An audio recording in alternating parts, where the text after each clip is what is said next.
Iran மீதான பொருளாதார தடையை அமெரிக்கா தற்காலிகமான முறையில் நீக்கியிருக்கிறது. அடுத்து வரும் 60 நாட்களுக்கு இந்த தடை நீக்கப்படுகிறது. இதன் அடிப்படையில் ஈரான் சர்வதேச ரீதியாக வர்த்தக நடவடிக்கைகளில் ஈடுபட முடியும். குறிப்பாக ஈரானில் உற்பத்தி செய்யப்படுகின்ற எரிபொருட்களை தாராளமாக அமெரிக்கா உட்பட சர்வதேச நாடுகளுக்கு ஈரானால் ஏற்றுமதி செய்யப்படும்.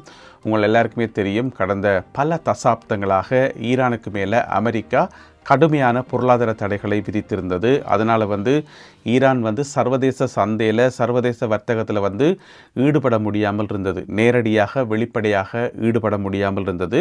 மறைமுகமாக சில வியாபாரங்களில் ஈரான் ஈடுபட்டதாக அமெரிக்க தரப்பில் தொடர்ச்சியாக குற்றச்சாட்டுகள் முன்வைக்கப்பட்டு வந்தன.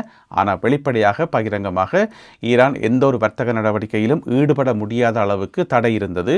இப்போ பார்த்தீங்கன்னு சொன்னால் அந்த தடை அடுத்து வரும் 2 மாதங்களுக்கு 60 நாட்களுக்கு நீக்கப்பட்டிருக்கிறது. எனவே இது ஈரானுக்கு கிடைத்த ஒரு மிகப்பெரிய வெற்றி என்று சொல்லலாம். மிகப்பெரிய ஒரு பொருளாதார முன்னேற்றத்தை ஈரான் அடைவதற்கு இது ஒரு வாய்ப்பு என்று சொல்லலாம். அதாவது உங்களுக்கு தெரியும், ஞாயிற்றுக்கிழமை பேச்சுவார்த்தை ஆரம்பித்தது சுவிட்சர்லாந்தில். ஞாயிற்றுக்கிழமை மத்தியானம் ஆரம்பித்து திங்கட்கிழமை விடிகாலை வரை தொடர்ச்சியாக 18 மணி நேரம் அந்த பேச்சுவார்த்தைகள் இடம்பெற்றன. அந்த பேச்சுவார்த்தையில் ஏற்பட்ட முன்னேற்றங்கள், நல்ல சமிக்கைகள் காரணமாக அமெரிக்கா இந்த முடிவை எடுத்திருப்பதாக அமெரிக்காவினுடைய திரைச்சேரி பணிப்பாளர் செயலாளர் இதனை அறிவித்திருக்கின்றார். நேற்று திங்கட்கிழமை தொடக்கம் இந்த தடை நீக்கப்படுகிறது. உங்களுக்கு தெரியும், அமெரிக்காவுக்கும் ஈரானுக்கும் இடையிலான அந்த புதிய அமைதி ஒப்பந்தம் ஜூன் மாதம் 17ஆம் தேதி டொனால்ட் ட்ரம்ப் அவர்களுடைய 80வது பிறந்த நாளை முன்னிட்டு கைச்சாத்திடப்பட்டது. அதிலிருந்து தொடர்ச்சியாக நல்ல நல்ல செய்திகளால் வந்துருக்குது. இடைக்கிட குழப்பங்கள் குளறுபடிகளும் இருந்தாலுமே கூட பொதுவாகவே இந்த ஜூன் மாதம் 17ஆம் தேதியிலிருந்து நல்ல செய்திகளால் வந்துருக்குது. எனவே இப்பொழுது ஈரான் சர்வதேச சந்தைக்குள் வரப்போகின்றது. அது மட்டும் இல்லாமல் ஈரானுக்கு சொந்தமான நிதி இருக்குத்தானே, அதையும் கணிசமான அளவு நிதியை விடுவிப்பதற்கும் அமெரிக்கா ஒப்புக்கொண்டிருக்கிறது. எனவே ஈரானுக்கு சொந்தமான பெருந்தொகையான பணம் வெளியில் முடக்கப்பட்டிருக்கிறது. அவை இப்பொழுது ஈரானிடம் மீளவும் ஒப்படைக்கப்பட இருக்கின்றன. இந்த 2 முக்கியமான விஷயங்களையும் சாதித்திருக்கிறது ஈரான் என்று சொல்லி நாங்கள் சொல்லலாம். அதில் டொனால்ட் ட்ரம்ப் அவர்கள் ஒரு சின்ன பொடியொன்று வச்சு ஒரு அறிக்கை ஒன்று வெளியிட்டிருக்கார். என்ன சொல்லியிருக்காருன்னு சொன்னால், நாங்கள் ஈரானுக்கு சொந்தமான பணத்தை ஈரான்கிட்ட கொடுக்க போகிறோம், அது பிரச்சனை இல்லை. ஆனால் அந்த பணம் திரும்ப எங்கள்கிட்ட தான் வரப்போகுது, எங்களுடைய விவசாயிகளுக்கு வரப்போகுது. ஏனென்று சொன்னால், நாங்கள் விடுவிக்கிற அந்த பணத்தை வச்சுக்கொண்டு ஈரான் அமெரிக்காவிடமிருந்து விவசாய பொருட்களை வாங்க இருக்கிறது. எனவே அந்த காசு எங்களுக்கு தான் வரப்போகுது, எங்களுடைய விவசாயிகள் நன்மை அடைவார்கள் என்று சொல்லி டொனால்ட் ட்ரம்ப் அவர்கள் வார்த்தையை விட்டார். அதுக்கு ஈரான் உடனடியாக தன்னுடைய எதிர்வினையை ஆட்டியிருக்கிறது. அப்படியெல்லாம் சட்டமெல்லாம் இல்லை, அப்படியெல்லாம் கட்டாயமெல்லாம் கிடையாது என்று சொல்லி ஈரானினுடைய மத்திய வங்கியினுடைய ஆளுநர் சொல்லியிருக்கார். கண்டிப்பாக நாங்கள் அமெரிக்காட்ட போய்த்தான் உணவுப் பொருட்களை வாங்கணும் என்று சொல்லி எந்த விதமான அவசியமும் இல்லை. அப்படி இந்த ஒப்பந்தத்தில் சொல்லப்படவும் இல்லை. ஏன்னு சொன்னால், டொனால்ட் ட்ரம்ப் அவர்களுடைய அறிக்கையை பார்த்தா பிறகு எல்லாரும் நினைச்சது, ஓஹோ, ஒருவேளை ஒப்பந்தத்தில் அப்படித்தான் எழுதப்பட்டிருக்கு போல நடக்குது, இஸ்லாமாபாத் அந்த அக்கௌண்ட்டில் அப்படித்தான் எழுதப்பட்டிருக்கு போல நடக்குது, அமெரிக்காட்ட இருந்து ஈரான் கண்டிப்பாக விவசாய பொருட்களை வாங்கணும் என்று சொல்லி. ஆனால் ஈரானுடைய மத்திய வங்கி ஆளுநர் சொல்லிக்கார், அப்படியெல்லாம் ஒன்றும் கிடையாது, நாங்கள் யார்கிட்ட வேணுமென்றாலும் வாங்குவோம் வாங்காமல் விடுவோம் என்ற மாதிரி அவர் ஒரு கருத்தை சொல்லியிருக்கார். சரி, இப்போ அமெரிக்க தரப்பில் இருந்து இந்த விதமான விட்டு கொடுப்புகள் என்று சொல்லலாம். இந்த பேச்சுவார்த்தை முன்னேற்றத்துக்காக இந்த விட்டு கொடுப்புகள் வழங்கப்பட்டிருக்கின்றன. அப்படின்னு சொன்னால், ஈரானிய தரப்பில் என்னென்ன விஷயங்கள் விட்டு கொடுக்கப்பட்டுள்ளன என்று பார்த்தீங்கன்னு சொன்னால், ஒன்று ஹோமுஸ் நீரிணை திறக்கப்படும், முழுமையாக திறக்கப்படும் என்றுதான். இருந்தாலும் அதிலையும் ஒரு குழப்பம் ஒன்று இருக்குது. என்னென்னு சொன்னால், அமெரிக்கா சொல்லுது எந்த விதமான தடையும் இல்லாமல் எந்த விதமான கட்டுப்பாடும் இல்லாமல் கப்பல்கள் ஹோமுஸ் நீரிணையை தாண்டி சென்று வரும் என்று சொல்லி. ஆனால் ஈரான் நேற்று திங்கட்கிழமை இரவு கூட மறுபடியும் உறுதிப்படுத்தி இருக்கிறார்கள், இல்லை, அதாவது ஹோமுஸ் நீரிணை ஒருபோதுமே பழைய நிலைக்கு வராது. பிப்ரவரி மாதம் 28ஆம் தேதிக்கு முதல் தேடுவாரே இல்லாமல் இருந்தது ஹோமுஸ் நீரிணை. அப்படி ஒரு நீரிணை இருக்கிறத பற்றி யாருமே கதைக்கிறதே இல்லை. ஏன்னு சொன்னால், அதில் எந்த விதமான பிரச்சனையும் இல்லை, கப்பல்கள் தண்டவாட்டில் போகிறதும் பாரதும். அப்படியான ஒரு நிலைமைக்கு ஒருபோதுமே ஹோமுஸ் நீரிணை திரும்ப வராது என்று சொல்லி ஈரானினுடைய பாராளுமன்ற சபாநாயகரும் பேச்சுவார்த்தை குழுவினுடைய தலைவருமாகிய முகமது பாகர் கலிபஃப் விமானத்தில் பறந்து போய்கொண்டிருக்கும் போதே, ஈரானை நோக்கி பறந்து போய்கொண்டிருக்கும் போதே இந்த ஒரு அறிக்கையை வெளியிட்டிருந்தார். ஏன்னு சொன்னால், ட்ரம்ப் சொல்லியிருந்தவர் ஹோமுஸ் முற்றுமுழுதாக திறக்கப்படுது என்று சொல்லி. அப்போ அதுக்கு பதிலடி வழங்கும் விதமாக அப்படியெல்லாம் வாய்ப்பே இல்லை என்று சொல்லி அறிவித்திருக்கிறார். இப்போ எங்களுக்கு முன்னால் இருக்கக்கூடிய கேள்வி உண்மையிலேயே பதில் தெரியலை. என்னென்னு சொன்னால், ஹோமுஸ் நீரிணையை தாண்டி போகிற கப்பல்களுக்கு வந்து வரி அறவிடப்படுதா, என்ன நடக்குதுன்னு சொல்லி சரியான புள்ளி விவரங்கள் கிடைக்கல. இருந்தாலும் ஓமான் நாட்டு சார்பாக ஒரு அறிக்கை ஒன்று வெளியாகி இருக்கிறது. ஓமானிய அறிக்கையில் வந்து என்ன சொல்லப்பட்டிருக்குன்னு சொன்னால், மிக விரைவில் நாங்கள் ஹோமுஸ் பகுதியில் இருந்து இந்த டோல் அந்த வரி அறவிடுற முறையை வந்து நீக்கிறதுக்கான பேச்சுவார்த்தையில் வந்து ஈடுபட்டுக்கிறோம். அதற்கான ஒரு வாக்குறுதியை வந்து எங்களால் தர முடியும். ஏன் சொல்லுங்க பார்ப்போம். ஹோமுஸ் நீரிணை வந்து தனியாக ஈரானால் மட்டும் கட்டுப்படுத்தப்படுறதில்லை. ஈரானினுடைய மிக முக்கியமான நட்பு நாடாகிய ஓமானும் சேர்ந்துதான். உங்களுக்கு தெரியும், அந்த மத்திய கிழக்கு பிராந்தியத்தில் வந்து ஈரானோட மிக இணக்கமாக இருக்கக்கூடிய ஒரு நாடு என்று சொன்னால் அது இப்போதைக்கு ஓமான் மட்டும்தான். ஓமான் எந்த விதமான வம்பு தும்புக்கும் போகையில் ஈரானோட யுத்த காலத்திலேயும் வந்து ஓமான் ஒதுங்கி தனியத்தான் இருந்தது.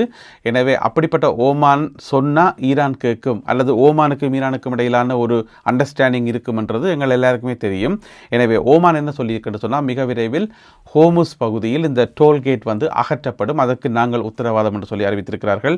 எனவே அதனை நாங்கள் பொறுத்திருந்தான் பார்க்கணும். அதே போல ஈரானிய தரப்பில் ஒப்புக்கொள்ளப்பட்ட மிக மிக முக்கியமான இன்னும் ஒரு விஷயம் ஒன்று இருக்குது.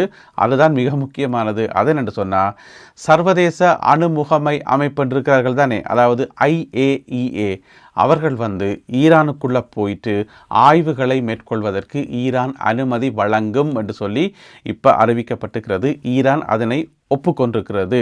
அதாவது இந்த அமைப்பு போயிட்டு எல்லா இடம் செக் பண்ணி பார்ப்பார்கள். எங்கெங்கே வந்து அணுவோட சம்மந்தப்பட்ட விஷயங்கள் இருக்குது, எங்கே அணு ஆராய்ச்சி மையங்கள் இருக்குது, யுரேனியம் எங்கே இருக்குது, எங்கே வச்சு செறிவூட்டப்படுது, என்னென்ன உபகரணங்கள் எல்லாம் பயன்படுத்தப்படுது, எவ்வளவு அடி ஆழத்தில் வந்து புதிதாக ஏதாவது ஆராய்ச்சி நிலையங்கள் அமைக்கப்பட்டிருக்கான்னு சொல்லி ஏகப்பட்ட ஆய்வுகளை செய்ய வேண்டியிருக்கிறது இந்த IAEA அமைப்பு.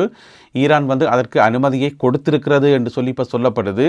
இருந்தாலும் அது முழுமையாக இருக்குமா, ஈரானில் இருக்கக்கூடிய உண்மையான யுரேனியத்தையும் உண்மையான அணுசக்தியையும் வந்து இவர்கள் அளப்பதற்கு ஈரான் உண்மையிலேயே அனுமதி வழங்குமான்றதை நாங்கள் பொறுத்திருந்தான் பார்க்கணும். ஏன்னு சொன்னால், இப்போ வெளியில் வந்து செய்திகள் அடிபடுற பேர்கள் பார்த்தீங்கன்னு சொன்னால் நட்டான்ஸ், போர்தோ, இஸ்ஃபஹான், இந்த மாதிரி ஒரு சில இடங்கள்லாம் எங்களுக்கு தெரியும். இந்தந்த இடங்களில் வந்து ஈரானுக்கு சொந்தமான அணு ஆராய்ச்சி மையங்கள், அதே போல் யுரேனியம் செறிவூட்டும் மையங்கள் இதெல்லாம் இருக்குன்னு தெரியும். ஆனால் வெளி உலகத்துக்கு தெரியாமல் இன்னும் எங்கெங்கெல்லாம் ஈரான் என்னென்ன பொருட்கள் எல்லாம் வச்சிருக்கன்னு சொல்லி யாருக்குமே தெரியாது. அது இன்ற வரைக்கும் மர்மமாக தான் இருக்குது. எனவே அங்கேயெல்லாம் போய் பார்க்குறதுக்கு ஈரான் அனுமதி வழங்குமா இல்லையான்றது ஒரு ஆச்சரியமானதும் சுவாரஸ்யமானதுமான விஷயம் என்று சொல்லலாம். ஏன்னு சொன்னால், ஒரு தடவை IAEA அங்கெல்லாம் போயிட்டுன்னு சொன்னால் கண்டிப்பாக அது வந்து ஊடகங்களில், ஆங்கில ஊடகங்களில் இப்படியும் கண்டிப்பாக வரும், ஃபோட்டோஸில் வீடியோஸ்லேருந்து கண்டிப்பாக வெளியில் வரும், இப்படிலாம் உள்ளே இருந்தேன்னு சொல்லி. எனவே அது ஒரு சுவாரஸ்யமான பகுதியாக இருக்கும் என்று சொல்லி எதிர்பார்க்கப்படுகிறது. அதனையும் நாங்கள் பொறுத்திருந்து பார்ப்போம். எல்லாத்தையும் கூட்டி கழித்து பார்க்கக்குள்ள எங்களுக்கு என்ன விளங்குதுன்னு சொன்னால், இப்போ 2 நாடுகளும் சுவிஸில் வச்சு பேச்சுவார்த்தை நடத்தின பிறகு ஓரளவு முன்னேற்றம் அடைந்திருப்பதை 2 நாடுகளுமே சொல்லியிருக்கிறார்கள். இங்கால JD வான்ஸும் சொல்லியிருக்கார், அங்கால ஈரானிய தூதுக்குழுவினரும் சொல்லியிருக்கிறார்கள். நல்ல விஷயம், வரவேற்கப்பட வேண்டிய விஷயம். இருந்தாலும் கூட ஈரானினுடைய பாராளுமன்ற சபாநாயகரும் அதே போல ஈரானினுடைய துணை ஜனாதிபதியும் ஒரு கருத்தை சொல்லியிருக்கிறார்கள். நாங்கள் ஒருபோதும் எங்களுடைய எதிரிகளை நம்ப மாட்டோம், அதாவது அமெரிக்கர்களை வந்து நாங்கள் நம்பவே மாட்டோம், அவர்கள் நம்பிக்கைக்குரியவர்கள் அல்லர். இப்போ நாங்கள் பேச்சுவார்த்தையில் ஈடுபடுறோம், சில பல விஷயங்களை வந்து விட்டு கொடுக்குறோம், அமைதியை விரும்புகிறோம், எவ்ரிதிங் இஸ் ஓகே. அதுக்காக நாங்கள் எதிரிகளை வந்து நம்பணும் என்று சொல்லி எந்த விதமான கட்டாயம் இல்லை. எதிரி என்றது எதிரி தான். எனவே நாங்கள் எப்போவுமே அவதானமாக விழிப்புடன் இருப்போம். இந்த வெற்றி, இந்த பேச்சுவார்த்தையில் கிடைத்த வெற்றி எல்லாமே வந்து எங்களுடைய இராணுவ வீரர்களுக்கு கிடைத்த வெற்றி என்று சொல்லி பாராளுமன்ற சபாநாயகர் முகமது பாகர் கலிபஃப் அவர்கள் சொல்லியிருக்கின்றார். எனவே அடுத்தடுத்த கட்டங்களில் என்ன மாதிரியான பேச்சுவார்த்தைகள் நடக்கும், எப்படியான விஷயங்கள் எல்லாம் ஒப்புக்கொள்ளப்படும் என்பதை நாங்கள் பொறுத்திருந்து பார்ப்போம். பிரித்தானியாவினுடைய புதிய பிரதமர் யார்? ஏனென்று சொன்னால், பிரதமர் கியர் ஸ்டார்மர் அவர்கள் நேற்று திங்கட்கிழமை ஜூன் மாதம் 22ஆம் தேதி தன்னுடைய பதவி விலகலை உத்தியோகபூர்வமாக நாட்டு மக்களுக்கு அறிவித்தார். ஒரு தளதளத்த குரலில் மிகவும் உணர்ச்சிபூர்வமாக அவருடைய அந்த பிரியாவிடை செய்தி வந்து இருந்தது. அதனை நீங்கள் எல்லோருமே கேட்டிருப்பீர்கள். இதுக்கு பிறகு இப்போ எல்லார் மத்தியிலும் இருக்கக்கூடிய முக்கியமான கேள்வி, பிரித்தானியாவினுடைய புதிய பிரதமர் யார் என்று சொல்லி. அந்த புதிய பிரதமர் யார் என்ற கேள்வி இருக்கும்போது, அந்த புதிய பிரதமராக வரக்கூடிய நபர் வந்து மான்செஸ்டர் நகரத்திலிருந்து ட்ரெயின் பிடிச்சு லண்டனை நோக்கி வந்து சேர்ந்திருக்கிறார். அவருடைய பேர் வந்து ஆண்டி பர்னம். ஆண்டி பர்னம் இப்போ நீங்கள் பார்க்குறீங்க, இவர் வந்து மான்செஸ்டர் நகரத்தினுடைய, அதாவது கிரேட்டர் மான்செஸ்டர் நகரத்தினுடைய மேயராக இருந்தவர். இவருக்கு வந்து மிகவும் அரசியல் செல்வாக்கு இருக்குன்னு சொல்லப்படுகிறது. அதாவது கிங் ஆஃப் த நோர்த், வடபகுதியினுடைய கிங், அரசன் என்று சொல்லி இவருக்கு ஒரு செல்ல பேர், பட்ட பேர் கூட இருக்குது. ஏன்னு சொன்னால் இங்கிலாந்தினுடைய வடபகுதி உங்களுக்கு தெரியும், மான்செஸ்டர் பகுதி, அங்கே வந்து இவர் தான் கிங் என்று சொல்லி இவருக்குன்னு சொல்லி நிறைய ஃபேன் ஃபாலோவர்ஸ், ரசிகர்கள், இவருக்கு பின்னால் ஒரு பெரிய டீமே இருக்குது. இவர் வந்து சாதாரண ஒரு ஆள் இல்லைன்னு சொல்லி சொல்லப்படுது. மிக முக்கியமாக கோவிட்-19 காலத்தில் வந்து மான்செஸ்டர், கிரேட்டர் மான்செஸ்டர் ஏரியா பகுதி முழுவதையும் வந்து சிறப்பாக வழி நடத்தினார். அதனை வந்து சரியான முறையில் வந்து கையாண்டார் என்று சொல்லி அதனால் இவர் கிங் என்று சொல்லி அழைக்கப்படுகின்றார். அதனால் வந்து பிரித்தானியாவினுடைய பிரதமராக வாரத்துக்கான சகல தகுதிகளும் வந்து அவருக்கு இருக்கு. அவருக்குமே அந்த விருப்பம் இருக்குன்னு சொல்லி சொல்லப்படுது. இவர் வந்து ஜூலை மாதம், வார மாதம் 17ஆம் தேதி அல்லது 18ஆம் தேதி பிரித்தானியாவினுடைய புதிய பிரதமராக பதவியேற்பார் என்று சொல்லி இப்போதைக்கு எதிர்வு கூறப்படுகிறது. எனவே பொறுத்திருந்து பார்ப்போம் என்ன விதமான நடவடிக்கைகள் இடம்பெறப் போகின்றன என்று சொல்லி.